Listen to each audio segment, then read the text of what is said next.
Hi guys, today we're going to go over our second module. I want to thank everybody for joining me today. And in the second module, we're going to talk again about the same things, property and casualty insurance, and we're going to talk about what you need to know to pass the state exam, okay? And I was going back over the module from last week, module 1, and I noticed, I went back and I changed my typos, and I noticed on the flood and the wind and hail, the tornadoes, I said national disasters. Actually, I meant natural disasters. So I wanted to correct myself on that and tell you again that whenever there's a tornado, flood, or again, like Hurricane Katrina is a good example. Those are natural disasters. And when those things happen, it's hard for any one insurance company to come in and to cover those losses. So again, the company I work for, we will write the policy, but normally they're kind of backed by the national government. Okay. Okay, guys, and this is again just for the record. This material is copywritten. Please do not let me see my material on the internet. Okay, I'm sharing this with just the people here in the course and the people who paid for this course. If you did not pay for this course, do not release my information. Okay, guys, and here's a quote I just wanted to put out there. An insurance agent's honest and objective feedback is worth their weight in gold. Insurance agents keep you well informed to help you make better financial decisions, okay? And I would say again, on a daily basis, that's what your job will be, once you become an agent. And that's what my job is a lot of times. And I work for a company who they may, say, well, we can't tell people what to do because at the end of the day, it's their decision, you know. So you're going to have people to ask you, well, what do you think is best? What do you think I should do? You know, and, being a nice person, I might say, well, this is what I would do, or this is what I do in my insurance, but you got to be careful with advising people about insurance because I had a lady, I don't know if I told y'all this in the first module. She wanted cheap insurance, and I keep trying to figure out what is cheap insurance. But I did what I could. I got her the lowest rate I could. And she did not have comp and collision on the insurance. She had bodily injury, property damage, maybe medical payments. And the comp and collision, by her not having that made her premium lower. So she said, okay, well, I won't get that. She got the uninsured, underinsured motorist, and her daughter got into an accident. And she called me, weeks later and said, oh my God, my daughter got into an accident. And, first of all, what you calling me for? I'm sorry to hear it, but we have a claims department for that, So you're gonna find that your clients are gonna, want you to fix everything. They're gonna want to bring everything back to you, and not to be mean or anything. It's the company that has to handle that. It's not me personally, And I did tell her, how sorry I was to hear that, and I got her over to claim so they could fix it. And then what happened was she didn't have comp and collision. So the accident technically was not covered. I think the company ended up, helping her in that event. But it was a lesson for me in that I try not to get too friendly with my clients now. And I don't recommend what they should take. And if I do recommend anything, I give them that story and I say, you know what, the more the better. The more insurance coverage you can get, the better. So always, be careful with telling people, oh, you should do this or you should do that, because at the end of the day, it's going to be their decision and their car, their family that's on the line. Okay. All right, guys, so today we're going to talk about what is the function of an insurance company, and there are lots of insurance companies out there.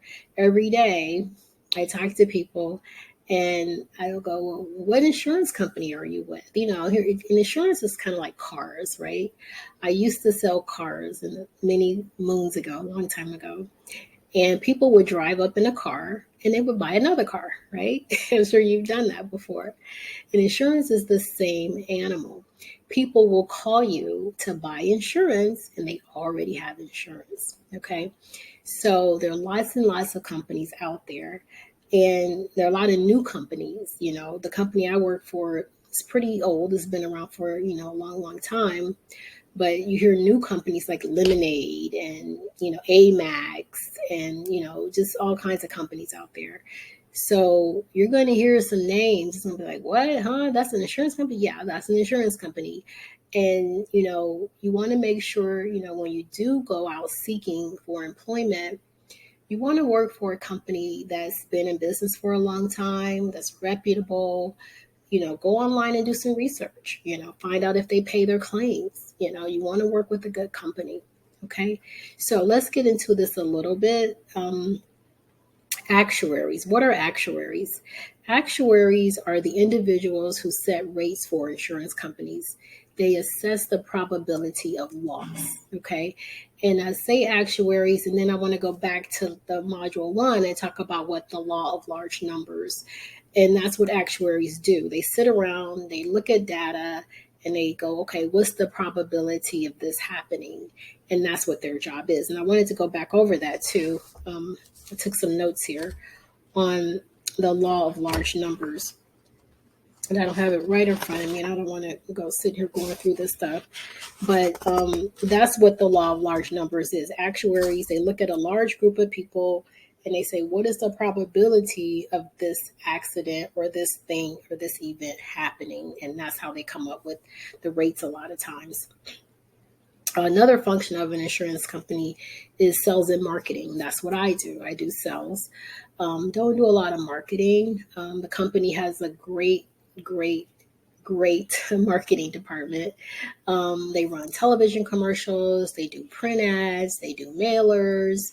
They're on Instagram. I think I had a customer call me the other day. They go, oh, I said, well, where'd you hear about it? So, I was on Instagram. I was just wondering if it was a scam.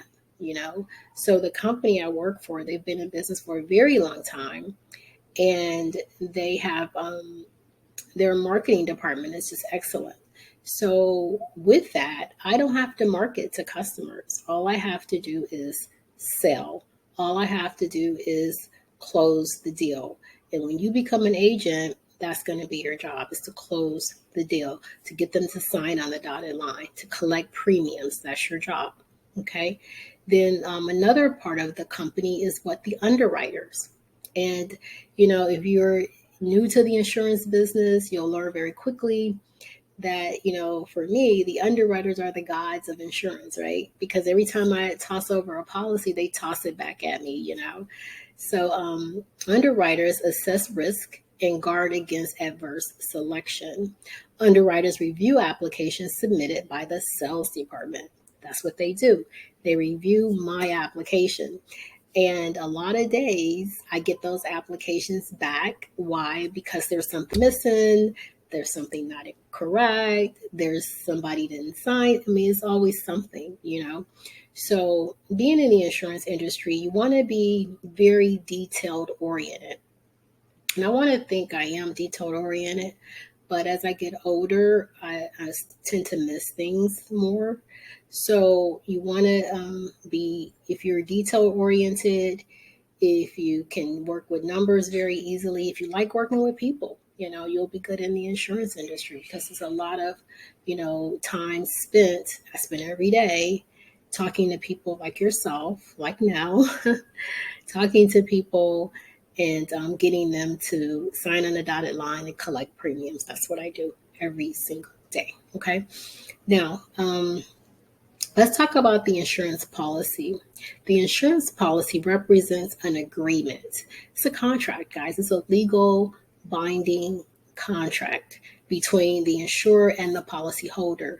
Before a policy can be written, the application must be written. Okay. So the process that I work in, people call, we talk back and forth. I do a quote. This is what it's going to cost you.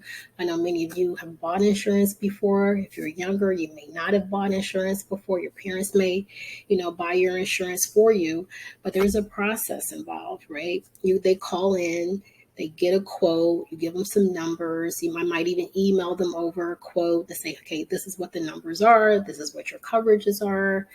Tell them what their discounts are. Tell them all the money they're saving. And then they go, yes or no, right? And a lot of people, they're going to say, oh, well, I'm going to call and I'm going to compare you with some other companies, and then some people call and they go, oh, well, no, that sounds great. I've called other places. I just want to go ahead with that quote. Okay. So if they decide to go ahead with the quote, then I would email them an application for the insurance, because you have to sign an application. It's a binding legal contract. So I would email them a contract, the application. They would sign that. A lot of times it's electronically in today's age. In the old days, you would have to physically sign it, but now you can electronically sign it on the computer or on your phone. Okay. So they sign the application. Then I get the application back and I do what? I bind it, put everything, package it all together, and then I send it over to my underwriters. And then the underwriters are the people who they, because I'll do like a check, but they do like a check, a really fine check, and they'll go, oh, you didn't do this, you forgot to add this person, yada, yada. So if everything is not correct to their standards and to their research, they'll kick the application back to me and say, hey, what about Joe Blow? He's living at the house and he wasn't on the application. Okay. So then I got to go back and add Joe Blow and then give the application back to the underwriter. And then again, they're the gods. They sign off on it and they have the final say, and then they make it into a policy. Okay. So there is a process and there are a lot of steps to that. Okay. So guys, and then with insurance, again, I write the quote. They can accept it or they can deny it, right? They can say, no, I don't want that. It's too high. I'm going to call around and ask some other companies and get some more quotes. So there are 3 types of receipts when it comes to the insurance industry. There's something called acceptance, there's a conditional receipt, and then there's something called unconditional receipts. Okay. So it says acceptance. Insurance acceptance letter is sent by someone who is ready to accept the insurance quote, as we just talked about, from a certain insurance company. The sender of the letter can either be an individual or representative of the company who is authorized to take decisions on the company's behalf. Again, acceptance. So I tell you your premium is going to be $100 a month. You say, I accept. Then I can send you over the application. That's considered acceptance. If you say yes, send me the application. Okay. Then there's something called conditional receipts, right? A conditional receipt is a document. Let me turn my volume up because I think it was kind of low last time. Not because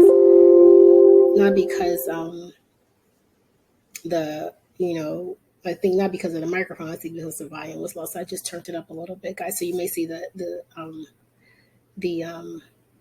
sound adjust a little bit. My voice is very low.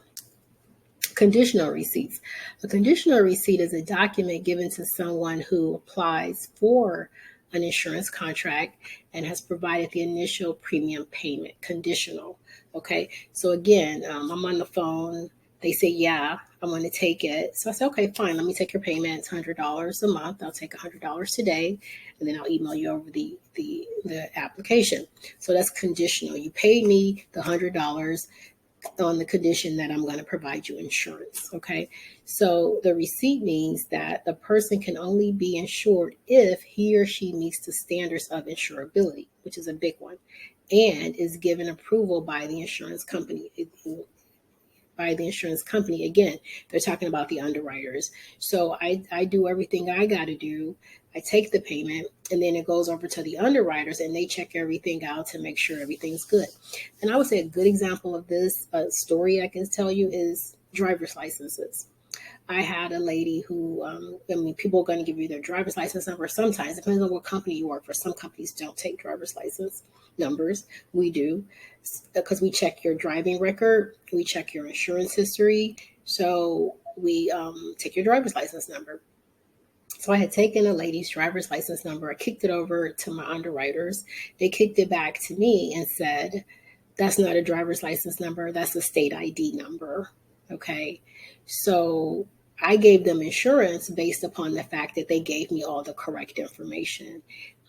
And I did. I ended up calling the lady, and it was a valid driver's license. So I don't know where they got their information from, but I took a picture of it, got it over to the underwriters. Everything was fine. But if it had not been a valid driver's license, then I could not have given her insurance because we wrote it on the condition that she had a valid driver's license. So you give them the insurance based on the condition that everything is going to be okay and everything's going to be right. And then it goes over to the underwriter. And if they find something that's not right, then they'll kick it back or they'll deny the application. They can still deny the application. Okay. Unconditional receipts. An unconditional receipt establishes coverage immediately upon receipt of the premium paid for a fixed period of time, regardless if the policy was issued, sometimes called temporary. We also do that. We will give you, coverage. Let's say you call today. Today is Monday. Your policy would start tonight at midnight, 12:01 tomorrow. Okay. So right now you have insurance at 12:01 a.m. However, if again something happens, the underwriters find something, we find out, there's something on the application that's not true, then, that insurance can be canceled within the next few days. So an unconditional receipt establishes coverage immediately. All right. So for us, immediately would be 12:01 a.m. The insurance would go into effect because a lot of people ask you that. When is this going to go into effect? And it's like, well, it'll go into effect. Sorry about that. It'll go into effect tonight at midnight. Okay. Reinsurance. What is reinsurance? Reinsurance is a type of insurance used to keep an insured from sustaining large losses. An insured known as the reinsurer takes on the risk already covered by another insurer known as the ceding company. The reinsurer may take on the entire risk or a portion of the risk. Okay. Reinsurance. I don't have any good examples of reinsurance. I don't really do a lot of reinsurance on a daily basis. However, reinsurance would be, let's say if you got a house, you got the big fancy house, $1 million, $2 million house. We talked about that in module 1. Reinsurance may come in at that point. Why? Because you might find a company who will say, you know what, we can cover the house, but we can only cover this amount, 500,000. We can't do the whole house. Okay. So if something happens, you're only going to get $500,000, not $1 million. So they may go out and say, you know what, there's another company that'll help out and they'll cover half of it and we'll cover half of it. Why? Because, this is just in my mind now, is that the insurance company don't want to take on such a huge loss. So they may not want to take on both the $500,000 and the other half. So you may not want to take on $1 million loss. Okay. Guys, now we're going to turn the corner and we're going to talk about grace periods. Okay. What is a grace period? Again, a lot of you, if you've had insurance, you understand that. If you haven't had insurance before, but you know what a grace period is, right? It's that period of time where you can be okay before they chop your head off, sort of thing, right? Grace period is the amount of time a policy premium may go unpaid before the coverage lapse. I know I've had insurance in the past, let's say, and it's due on Friday. And if you don't pay it, 30 days after that, they're going to cancel the policy. Okay, so a lot of times that grace period is about 30 days or 31 days for most companies. Some companies it might be longer, some companies might be shorter. Okay, but this period, so I see a typo in there, and I did check this one before I showed it. This period may be 30 or 31 days. It depends on the state, okay, in which the policy was written. So you do want to check your state and make sure you know what the grace period is for your state, okay? All right, guys, let's talk about cancellation. An optional policy provision that permits uninsured to cancel coverage for a stated reason other than non-payment of premiums through not notice of cancellation, such as a notice may be required to be given to a policy owner within 30 days of cancellation and in some days up to 60 days. Okay, so your driver's license number is not valid. It's an ID. We're going to cancel this policy because it's not a valid policy because your driver's license is not valid. Okay, so they have to write you a letter of cancellation to say, hey, your driver's license number is not right, so we can't, use the ID, so we're going to have to cancel this policy. And they'll give you 30 days. Some states, they may give you 60 days. Okay, so you're going to need to check with your state Department of Insurance and find out how long that time is. I don't know for your state. Okay, some states may also require an advance notice of cancellation. May take place between 10 to 75 days. It is sometimes referred to as a non-renewal clause. Okay, and I think I have seen that sometimes where they won't renew the policy. Okay, guys, now we're going to talk about reinstatement, notice of claim, claimant forms. Okay, insurance is a very, very complicated matter in industry, and there's a lot of pieces to the puzzle. So when you're in the industry, when you're in the business, you'll find that you're like an investigator and you're constantly trying to put all the pieces together. Okay, so let's talk about reinstatement. And I've had this quite a bit on a daily basis where, again, there's something going on with the policy. The underwriter saying we're going to cancel. And then I have to fight like Superman to not get my policy canceled because then I'm going to lose money, right? So there's something called reinstatement. So if I fix the problem, then they'll reinstate the policy. Okay. This is the period after the grace period too. Okay. On policies when the policy may be reinstated. Any premiums in arrears must be paid. Okay. So let's say the policy is about to be canceled and they're saying, okay, you're still within your grace period. If they call in, they make the payment, they'll reinstate the policy. Notice of claim is when the insured notifies the insurer that a loss has occurred. That's a notice of claim. Okay, so I'm the insurer. I just got a policy with ABC company and I just drove out of the lot and I get into an accident. Okay, so I'm going to call the company and say, hey, I just got into an accident, a wreck. Wasn't my fault. They always say that. Wasn't my fault. Okay, so when you call the insurance company to let them know that you've been in an accident, that's considered a notice of claim. Okay, that's going to be on the test. You need to know that. And then we talk about claims forms. Now, I don't deal with claim forms much on a daily basis. Why? Because I don't work in the claims department. But I'm sure if you're in the claims or if you move into the claims department, there will be forms to fill out. Okay, and so it says that claim forms are documents that the insurer required to provide information in the event of a loss. Proof of loss is a form provided by the insured to the insured that demonstrates a loss has occurred. Okay, this will be on the test. And what they're saying is, I was in an accident. Now I have to document it. Literally, I have to write down what happened. It wasn't my fault. They hit me from the back, yada, yada, yada. Blase, blase, blase. But you have to fill out that form. If you're in the claims department, you have to fill out that form to say what happened. And they need that information because, again, that's kind of a legal document because you're saying this is what happened. And then they're going to send out investigators to check to make sure that you're not fibbing.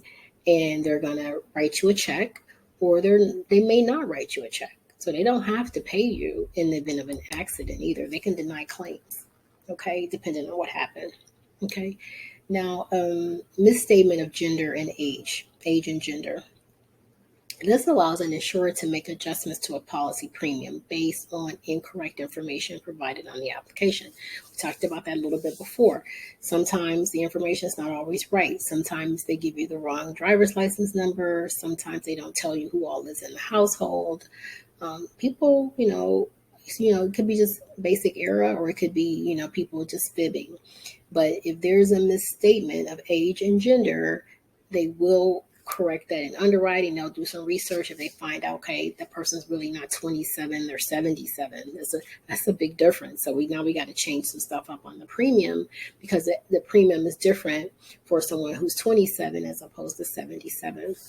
This provision adjusts the premium rate charge higher for lower ages reported or provides for our fund or premiums charged for a higher age recorded on the application. So again, misstatement of age and gender, if there's a mistake, they'll correct it, over in underwriting, and they will adjust the policy premium. I've seen that happen where there was a mistake on an application and the premium goes sky high. And the customer calls you back and they're screaming and yelling at you like, oh my God, you did something wrong. And it's like, no, there was something wrong on the application. They corrected it. So this is your premium. And I'm very, I don't get emotional. I don't get involved emotionally with customers and clients and incidents, because there's so much happening, and if you let yourself get too caught up in that, it could ruin, it could almost, I had a lady today, it could almost ruin your day. Okay. I had a lady today, she wanted to argue with me about something minor. It was a membership or something, and she wanted to know why her daughters couldn't get on there for free and yada yada. I'm like, lady, look, first of all, I'm not going to argue with you. I'm not here for that, and I can't help you. So let me just let you go. She didn't want to hear that either. So, oh well. All right, guys, let's talk about legal considerations. I'm going to talk about legal considerations, legal competence, legal purpose, representations, and warranties. Write those down. Why? Because they're going to most likely be on the test, and this stuff is complicated. Okay. Okay, legal considerations. The insurance policy represents, again, I told you that already, a legal contract between two people. Offer, consideration, and acceptance. We talked about that. This is things you need to know for the test. An offer is represented by the payment. So if I offer you the insurance, you make the payment of the premium. That's the offer. The offer is the payment. Okay. Consideration is the completed application. Okay. So now I'm going to send you an application. You're going to sign it. That's consideration. And then the acceptance would be the issue policy represents acceptance. Okay. So you're going to take the payment. That's the offer. Take the application. That's consideration. And underwriting is going to issue the policy. That would be acceptance. Legal competence. A person must be mentally competent to understand the terms of a legal contract. Okay, so if you've got Auntie Susie and she's halfway out of her gourd, she's like 90 years old, legal Susie probably shouldn't be calling the insurance company writing, taking on an insurance policy if, she's a little woohoo, if she's got Alzheimer's or something right now. Okay, so if the person's not competent, then the contract is not binding. Okay. Legal purpose. A contract must be for a legal purpose in order to be considered legally binding. Should be for what? Covering you for insurance.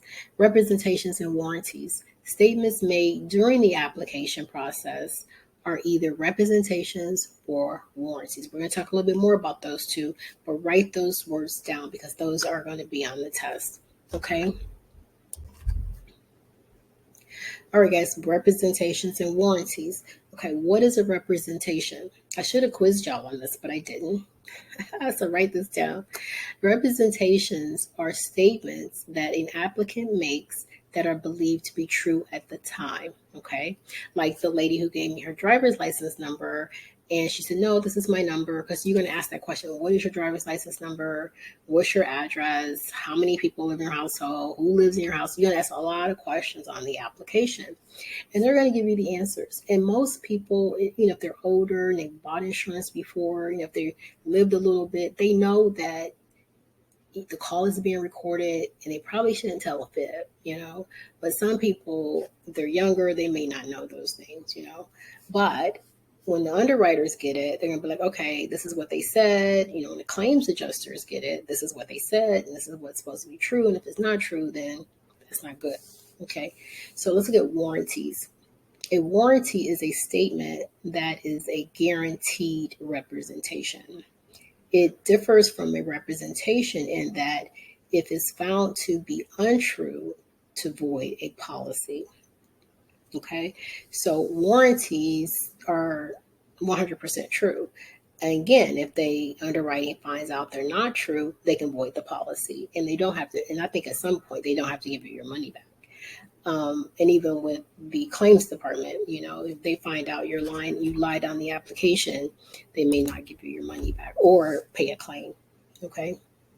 All right. So let's talk about misrepresentations, concealment, and fraud.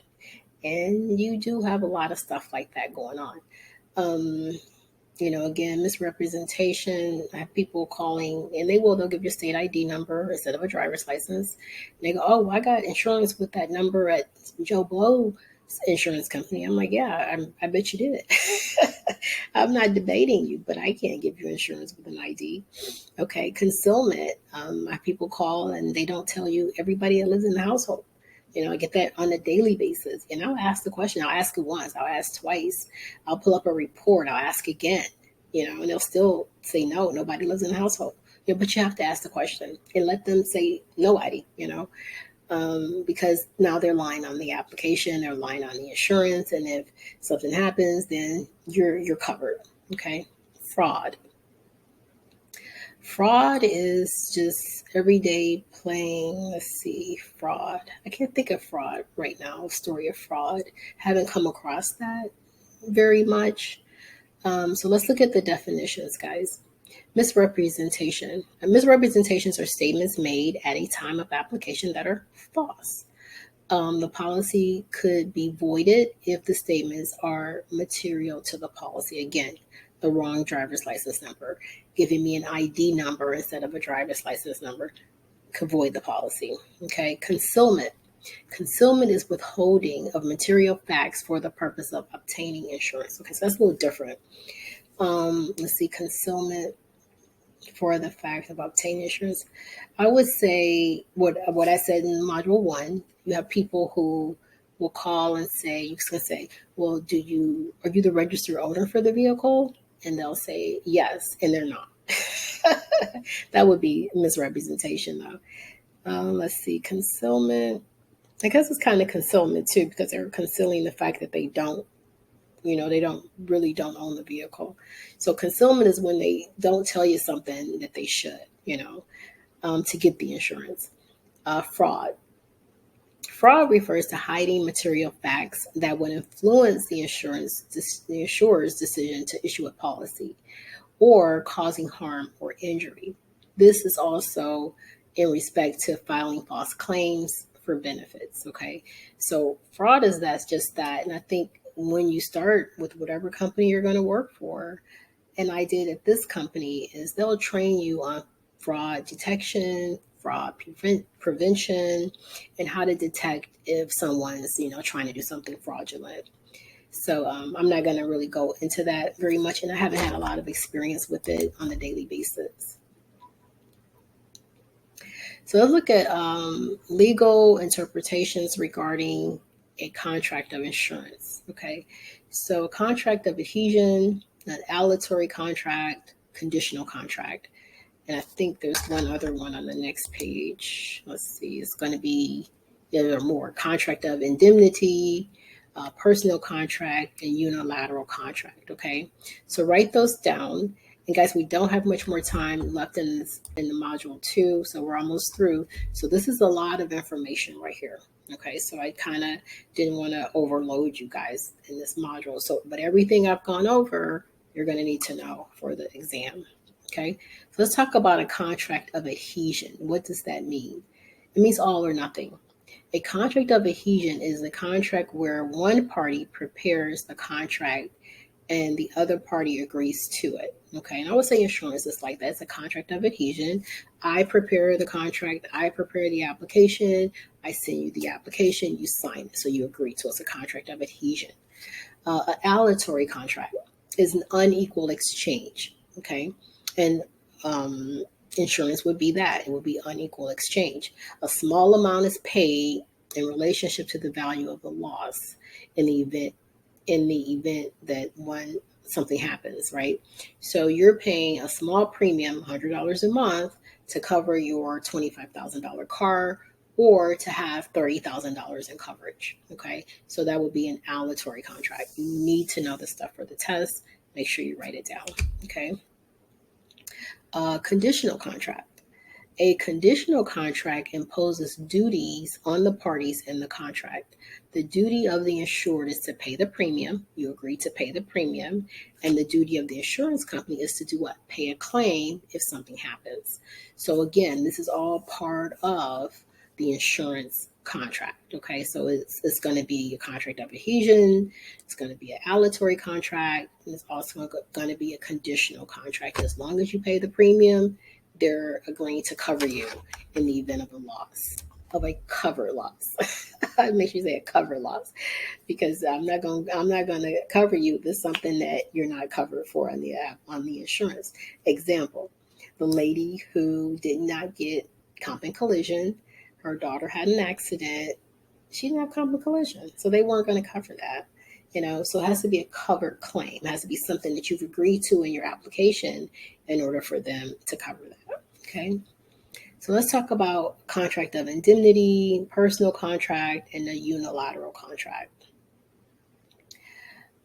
Restoration. It should be restoration. Restoration to the original value of the loss. No gain or profit exists. We talked about that in Module 1. That is pure risk. Contract of indemnity, which means if I just, somebody just hit my car and I got to go get it fixed and it's costing me $2,500, then that's all they're going to pay. They're not going to pay any more than that. They're not going to go out and buy me a new car. It's going to be just the $2,500. Okay. Personal contract provides coverage for interests of the insured. The insurable interest is not transferable. Okay. That's kind of like, it's just for you. Okay. The contract, I get a contract with an insurance company. That's between me and the insurance company. I can't take that contract and give it to somebody else. Like if I sell my car, I can't sell you my insurance policy at the same time. Okay. Unilateral contract, legally binding contract provided the premiums are paid. Okay. So I'm going to cover you as long as you're paying the premium. The day you stop paying the premium, 30 days after that, they're going to stop covering you. Okay, it may be sooner in some cases. So you want to make sure that you pay your premiums. Okay, so guys, we're almost done here. I've got 1, 2, maybe 2, 3, 4, maybe 4 more slides. These are going to go quick. So make sure you're writing things down. You can always go back through the material, take notes, use it as a study guide. Okay. Utmost good faith. A contract of utmost good faith is expected that both parties go into the agreement with statements of promises of good faith. Okay, and then they're going to talk about waiver and estoppel. Okay, and that's again where somebody's calling, hey, I need insurance, and you're asking them questions. And that's what I do all day. I ask questions, and you can lie, you can tell the truth, but you're hoping that they're telling the truth. This utmost good faith. You want to think that they're not being dishonest with you. Okay, because now you got something called waiver and estoppel. These will be on the test, and I would get them all. I would get them mixed up all the time. I couldn't remember which one was the waiver and which one was the estoppel. But you're going to need to know this for the test. Okay, a waiver can mean to relinquish an existing privilege. An estoppel refers to stopping action or the denying of a fact. Okay, not going to go into it too much more than that, but you are going to need to know those two definitions for the test. Okay, now I did promise you guys my contact information. It is at the end of this module. I did add it in there. And I want you to email me your answers to the quiz or the knowledge check. I'm not going to call it a quiz. But here are the questions for the knowledge check. I want you to check your knowledge. And it's not so much, right or wrong. It's just practice. It's practice. It's your thought processes. It's, for me, and I love learning, I love reading, is you take information in and you got to spit it back out. Okay, so I want you to spit it back out. I want you to tell me concisely what these things mean. Number 1, what is the function of an insurance company? Open book, go back. Okay, don't go verbatim and copy my notes. copy my slides, but put in your own words, kind of mix it up a little bit. Okay. Number two, what are the three types of receipts? Go into that a little bit. How long is the grace period before a policy can be canceled for non-payment? Okay. What are representations and warranties? And what is offer, consideration, and acceptance in the insurance process? Okay, that's my email address. I did write it out for you this time. It's magicdiva@gmail.com, magidikdva@gmail.com. Okay, so email me your questions, your answers. If you have any other questions, feel free to send me those questions, and I will, go over them in my time, my spare time. If you guys want to set up a study group or a one-on-one, email me and let me know. If you want to do that, we can do that via Zoom. And again, here's my contact information. My phone number is 904-526-6905. And I gave you my email address. Okay. We made it. We made it to the end of module 2. And you guys are going to pass this test. I know you are. I feel it. And we've got, 8 modules? We got 6 more modules to go. Okay. So I will see you guys in the next module. If you have any questions, email me, call me, email me first. I don't like phone calls. Email me first. If I don't answer your email, call me and say, hey, I sent you an email and you didn't reply. And then I'll go in and check my email and I'll reply to your email. Okay. But email me first. If I don't check it, don't email you back within 24 hours. Give me 24, 48 hours. Then you can call me and say, hey, I got a question. This is my question. And then leave me your email address. I'll email you back. Okay. All right, guys, it's been fun today. And I know I gave you a ton of information. And when I sit down, like today, I looked over my notes before I got on here. And I was like, wow, I cannot even believe I keep all this stuff in my head. It's a lot of information. Okay, but here's the trick. I went to college. I have a bachelor's degree. Once you get the information in your head, it's in your head. Nobody can take it out. So that's the cool thing about it, right? I love learning.